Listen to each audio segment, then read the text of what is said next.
এই মস্তিষ্ক রয়েছে না, এই মস্তিষ্কর দাম গবেষকরা জানাচ্ছে, যদি বিজ্ঞানীরা জানাচ্ছে যদি বানানো যেত তাহলে 5,000 কোটি টাকা লাগতো এই মস্তিষ্ক বানাতে, তো এত সুন্দর হতো না। এই মস্তিষ্ক চালাতে যে বিদ্যুৎ লাগে এটাকে 2000 কোটি কিলো ওয়াট বিদ্যুৎ লাগে। একটা মস্তিষ্ক পুরো বাংলাদেশ চলে যাবে, আর কিছু বিদ্যুৎ বাইরের দেশে বিক্রি করে এই দেশ টাকা রোজগার করতে পারে।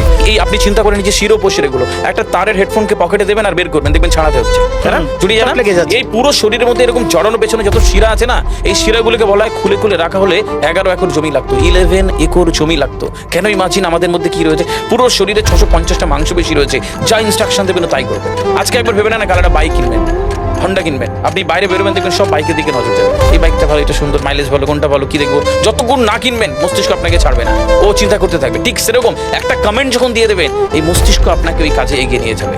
পৃথিবীতে মানুষ না বেসিক নিডসগুলো ফ্রি পেয়ে গেছে। ভাবুন তো একবার, পৃথিবীর সবচেয়ে লাক্সারিয়াস ড্রিঙ্কের নাম জানেন? পৃথিবীর সবচেয়ে লাক্সারিয়াস ড্রিঙ্কের নাম হচ্ছে পানি। পানি, জল। যদি 5,000 টাকা লিটার কিনতে হতো তাহলে মানব জাতি কয়দিন বাঁচত? তো পৃথিবীর পানিকে ফ্রি করে দেওয়া হয়েছে। অক্সিজেন, একটি গবেষণা জানায় সারাদিনে একটা মানুষ যত অক্সিজেন নেয় এই টাকা দিয়ে কিনতে হতো তাহলে 3.5 লক্ষ টাকা লাগতো একদিনে। শুধু রাত হয় বলে আপনাকে কত টাকা ইলেকট্রিসিটি বিল দিতে হয়, তাই না? ফ্রি পেয়েছি।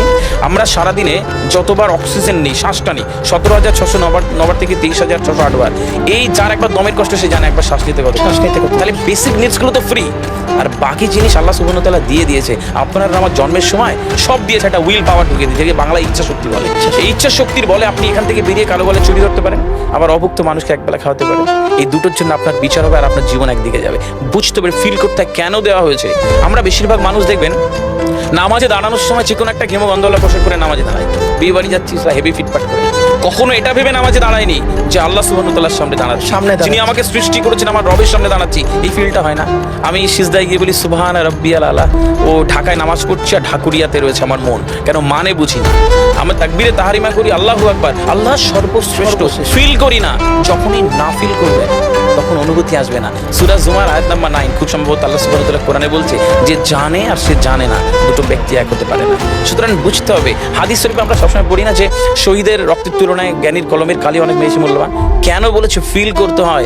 এই ফিল যখন কেউ করবে তখন তার জীবনটা বদলে যাবে।